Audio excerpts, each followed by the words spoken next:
大家好，歡迎收聽 Channel 65，我係 Lumia。早排壞咗嘅人許志安響小紅書開咗個官方賬號，為不想搵食做好準備。佢響小紅書拍片同大家 say hi， 話以後會響小紅書分享佢自己嘅日常生活同工作嘅點滴。現年58歲嘅許志安，響2013年同鄭秀文結婚，響2019年同黃心穎偷歡。同張敬軒一樣好關心野豬嘅許志安，最近推出新歌《信天翁》。許志安話：當環境不如意，遇上逆風，與其耗盡氣力去硬碰，不如學習信天翁嘅智慧，細心觀察風向同規律，最後將阻力轉化為推力。有許志安嘅 fans 大讚歌曲充滿正能量 ，fans 仲話許志安寶刀未老，跌高音靚到呢。另一位許志安嘅 fans 舉腳認同安仔嘅聲線真係獨一無二，期待安仔有更多新作同埋響紅館開 show。有許志安嘅 fans 好激動咁話：安仔，多謝你用生命去唱咗呢首歌俾我哋聽，多謝你啊！到咗今時今日，許志安仲有一大批 fans 支持佢，絕對可以列入世界10大奇蹟。話時話啦，一向迷戀大波嘅許志安，唔知道有冇留意啱啱宣布參加女神配對計劃2嗰個郭佩文呢？講起女神配對計劃2，上個星期 TVB 正式公布5位參與女神配對計劃2嘅女神名單。分別係郭佩文、陳若思、余可晴、阮嘉敏同埋何佩嘉。TVB 亦都公布咗5位女神嘅個人資料、戀愛特點同 MBTI 等，觀眾可以對呢5位女神有更全面同更深入嘅了解。郭佩文24歲，天生擁有不科學嘅身材。佢自認係為食貓，最想同另一半周圍食好嘢，拍過4次拖，依家單身咗9個月。佢話從未試過同香港人拍拖。陳若思30歲，2020年香港小姐10強佳麗，拍過5次拖，單身咗1年，嗜好係風水命理。余可晴28歲，東張西望主持，拍過4次拖，單身咗1年半。佢話自己擁有雙重性格，對世界充滿好奇心，希望可以同另一半不停咁探索新嘅事物。阮嘉敏34歲，前東張西望主持，早排因為去咗拍內地短劇而受到大批內地觀眾關注。何佩嘉30歲，拍過3次拖，啱啱甩拖半年。佢話自己係照顧人型格，中意照顧另一半，會係一個非常體貼嘅女朋友。有網民話睇完女神配對計劃2個記者會之後，覺得陳若思個人品最差，而阮嘉敏個性格就最好，佢好有機會做呢一季嘅黑馬。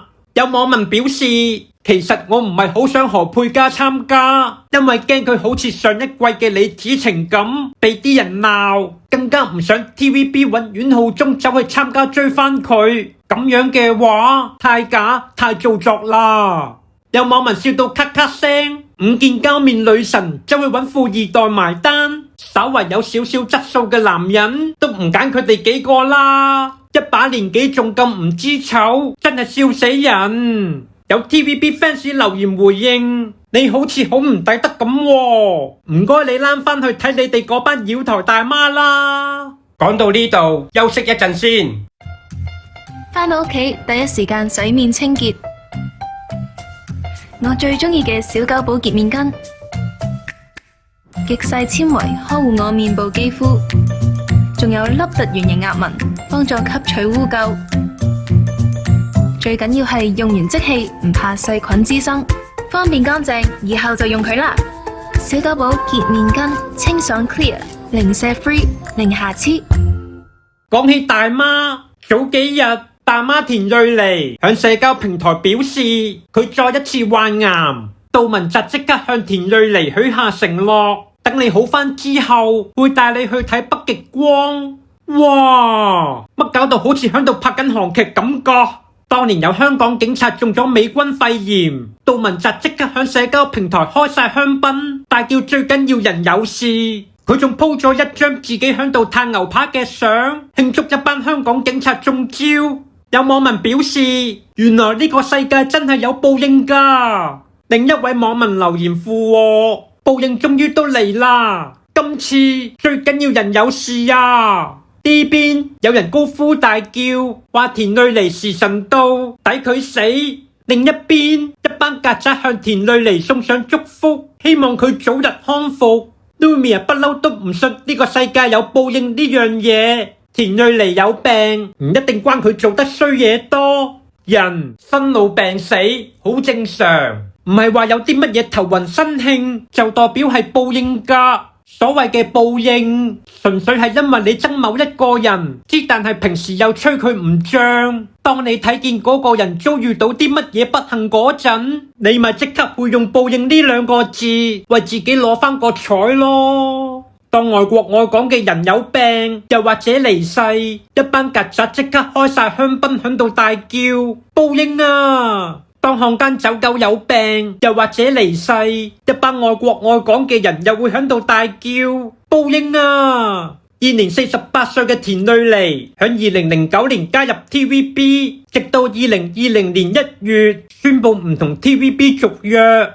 雖然佢把口話唔同 TVB 續約係因為想跳出個舒適圈，揾翻做演員嘅初心。只不過一班網民都認為田蕊妮離開 TVB 嘅真正原因係因為政治取向嘅問題。講開前 TVB 嘅藝人，又點可以唔提下曾經被 TVB 無理打壓同封殺超過1年，而響舊年終於脫離 TVB 魔爪嘅星夢傳奇3料冠軍嚴明熙呢？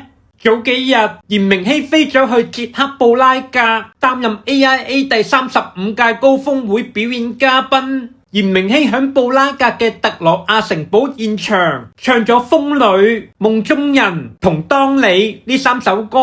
根據媒體報道，嚴明熙演唱得非常出色，令在場嘅觀眾聽出耳油。嚴明熙首次去到歐洲表演，一班 fans 梗係開心到癲咗，個個都響度大叫。嚴明熙永遠都帶到驚喜俾大家。有嚴明熙嘅 fans 講話 AIA 真係好鍾意嚴明熙。2024年5月嗰陣 AIA 已經揾嚴明熙做表演嘉賓，嚴明熙回復自由身冇幾耐 AIA 又即刻揾佢去做高峰會嘅表演嘉賓。fans 覺得嚴明熙深受各大品牌喜愛，短短呢幾個月已經有好多大大小小嘅品牌揾嚴明熙合作表演同埋出席商業活動。最後 Lumia 想同大家分享一下關於台灣媒體嘅可悲。話說早排日本京都有個叫安達傑希嘅11歲小朋友喺3月23號參加學校嘅一個活動之前突然失蹤，直到4月13號日本警方響荒山野嶺發現安達傑希嘅屍體。經當地警方調查之後，安達傑希係俾佢個繼父殺害。向來那日嘅台灣媒體一直都好關心呢件事，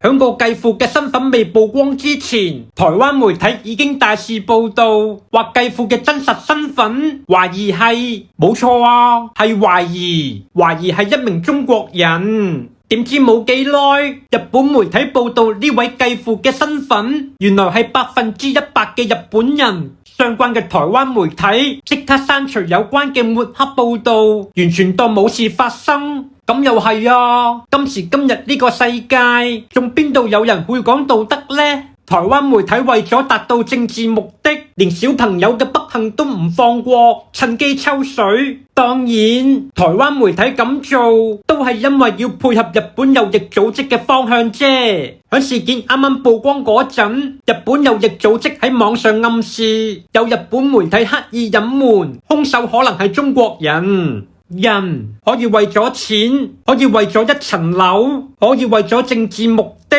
泯滅人性，不擇手段。相信如果要世界和平嘅話，呢個地球真係唔可以有人類嘅存在。浮游下去，有仙境我渴望，奇緣下瞬間找到光，風引路璀璨的對岸，迷路了亦無妨。提提大家 Channel 65已經開通咗頻道會員功能，每個月5蚊，你就可以擁有 Channel 65會員專屬徽章同埋4款炎明熹 emoji，歡迎大家加入 Channel 65成為會員。好啦，今集就講到呢度，我哋下次再見，拜拜。